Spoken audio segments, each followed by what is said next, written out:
Hey fragrance lovers, how y'all doing today? It's Benjamin here at the Centaur Fragrance Show chatting about another beautiful fragrance. And today I'm lucky and fortunate enough to have the beautiful, Xerjoff Alexandria too. Let me show you the presentation here real quick. I'm all about the fragrance and the juice inside, but let's actually look at how beautiful this presentation is.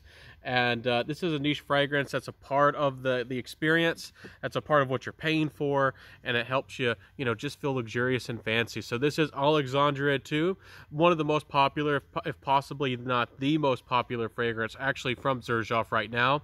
And let's jump into the notes. Let's talk about what this fragrance is all about. So I would categorize this fragrance more of a woody fragrance. It's got lots of cedar. In the opening, it has apple and cinnamon. Now, I don't get a lot of fruitiness from the apple. Honestly, I didn't even think of apple when I first smelled it. But if you do think about it, it does smell a little bit like an apple liqueur, perhaps. So a little bit more like an alcohol with apple-y nuances, but it's not terribly fruity. The cinnamon definitely is in the background. It doesn't smell terribly spicy, but you do get a little bit of warmth throughout this fragrance.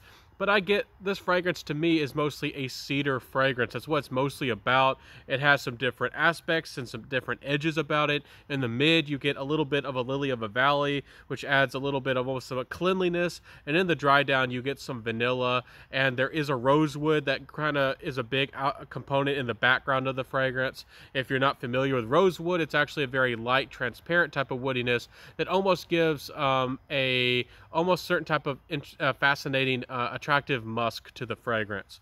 So overall, it's kind of a woody fragrance, but it's got sweet elements. Honestly, at times, this fragrance almost reminds me of Rojas Creation E or Enigma, but I know it's its own fragrance, but maybe this fragrance did take a little bit of inspiration from it. There is a note of something called Oud Steam that they mention on their website in the background, and when you smell this fragrance, it's going to smell almost smoky, and you're going to get a lot of this like airy, almost transparent oud to this fragrance. There is oud. It's not overly animalic or scary, but it does smell kind of smoky, and it does smell like the beginning when you first start a fire, and maybe you get some more of that white smoke. And you do, and the oud here is almost a little bit more medicinal.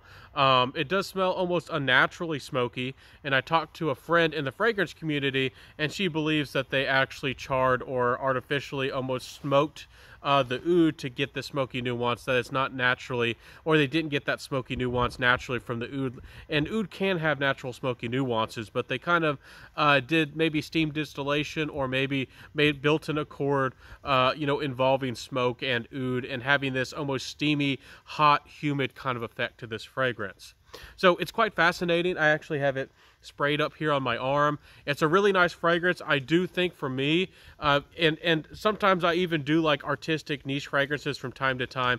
I love designers, I love cheapies, I love it all. But I think for me, even for me, and I think for most people, that the opening to this fragrance is going to be a little bit aggressive. The payoff with this fragrance, what you're really looking for, is the dry down anyways with any fragrance. But for some people, they might not want to struggle through the opening of this fragrance to really see the magic of what's going on in the dry down. But if you are to try this fragrance, if you're going to sample it, if you're going to go out there, if you have any interest in Alexandria 2, just believe that this fragrance is going to get better and better as time goes on, and that's what this fragrance is really about. The opening doesn't have it doesn't have a melange of citrus or something really playful to really invite you with this fragrance. I really do wish that maybe there was some booziness off the top, maybe a little bit more apple, and a little bit maybe more of a playful cinnamon off the top, and some booziness. And I think that maybe people would like the opening with this one a little bit more.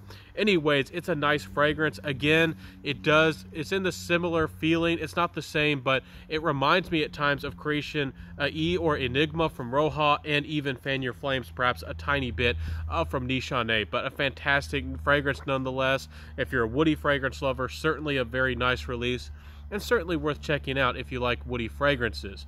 Now, getting into the performance with this fragrance, there's some that Oud Steam note, and it's woody, and you'd expect really good performance, and it's not spectacular, but certainly not bad. I get about 8 hours. You might be expecting to get 12 hours plus because there's perhaps a little bit of oud, but honestly, I get about 8 hours. This fragrance does project pretty well in the opening for about 2 or 3 hours or so, and then it starts to settle down. When this fragrance is actually projecting is actually when I think this fragrance doesn't smell the best, and when this fragrance starts settling down and becomes a little bit more tame is actually when I think this fragrance smells the best. So that's kind of interesting that when this fragrance projects, I don't like it as much, and when this fragrance is a little bit more of a personal fragrance, a little bit closer to you, it still has a presence. People can still smell you when you have a conversation, when you walk past people. That's when the fragrance is actually smelling the best. So I find that kind of fascinating. Perhaps not a perfect fragrance for yours truly, but I know that a lot of people like this one. It's a big top seller for a reason. Anyways, getting into the compliment factor with this fragrance didn't really get me a lot of compliments. People thought it was fascinating. People did respect it. People like more masculine fragrances on guys around here. They like woody fragrances. They thought it was exotic. They thought it was fascinating.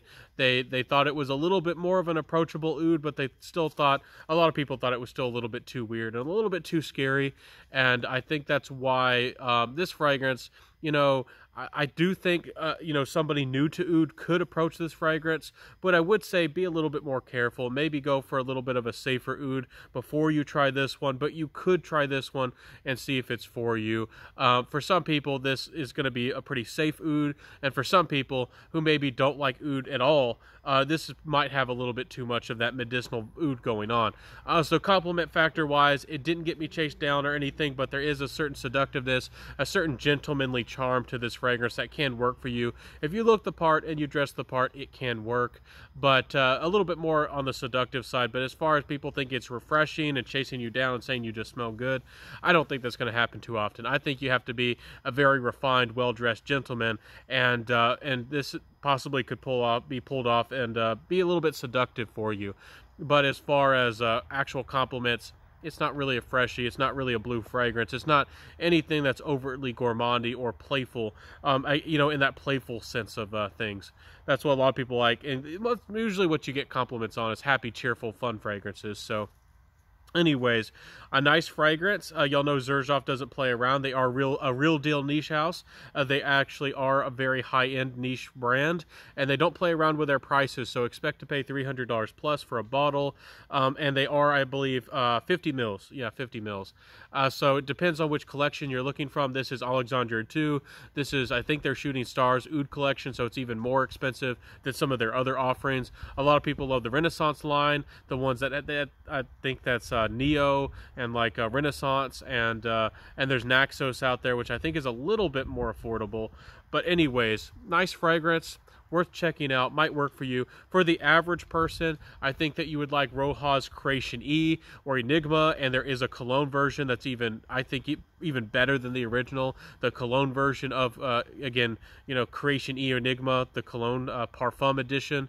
And but for me personally, out of this style of fragrance, I like Fan Your Flames by Nichane probably the best. That's my all-time favorite out of this style of fragrance, with a lot of the cedar and the sweetness and the booziness and the seductive charm. That's kind of the style. Even though they're all different, that's the one I would try. But this one certainly is worth trying out, guys. Worth a go. Probably considered one of the best from Xerjoff. Probably considered one of the best of their best. Worth trying out. Give it a go. See if it works for you. If you like woody fragrances, if you like cedar, if you like rosewood, this is certainly something that you got to try.